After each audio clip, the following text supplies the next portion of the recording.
एक दिन गांव में एक जादुई साधु आया।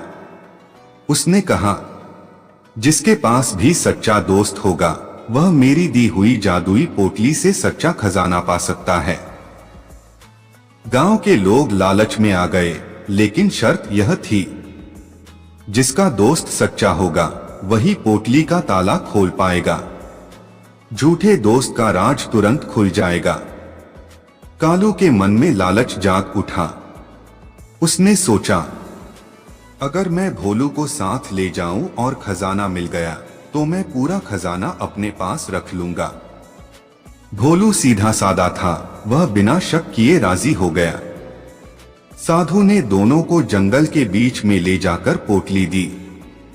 पोटली में चमकते रत्न, सोने चांदी और हीरे भरे थे, लेकिन उस पर ताला लगा हुआ था जिस पर लिखा था, सिर्फ सच्चा दोस्त ही इसे खोल सकता है।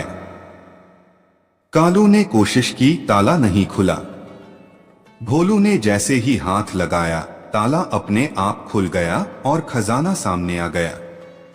साधु मुस्कराया, भोलू सच्चा दोस्त है, इसीलिए पोटली खुली। अब देखना है यह दौलत तुम दोनों को जोड़ती है या तोड़ती है। कालू की आंखों में लालच साफ दिखाई देने लगा। भोलू ने कहा, कालू, यह खजाना हम दोनों बराबर बांट लेंगे। लेकिन कालू ने मन में सोचा, इतना खजाना मैं अकेले ही रख लूंगा। रात में जब भोलू सो रहा था, कालू ने योजना बनाई। उसने खजाने को छिपा दिया और गांव जाकर सबको बताया।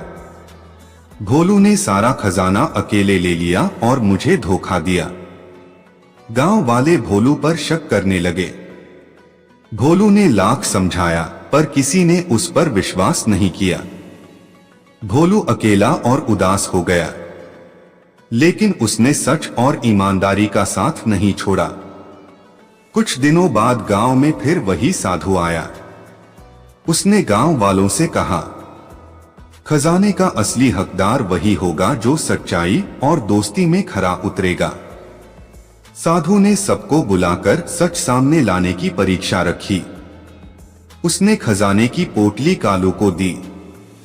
कालू ने जैसे ही उसे खोला, अचानक धुआं निकला और उसके कपड़े चिथड़ों में बदल गए। साधु बोला, कालू, तूने दोस्ती के नाम पर धोखा दिया, इसीलिए तेरा असली चेहरा सामने आ गया। फिर उसने पोटली भोलू को दी।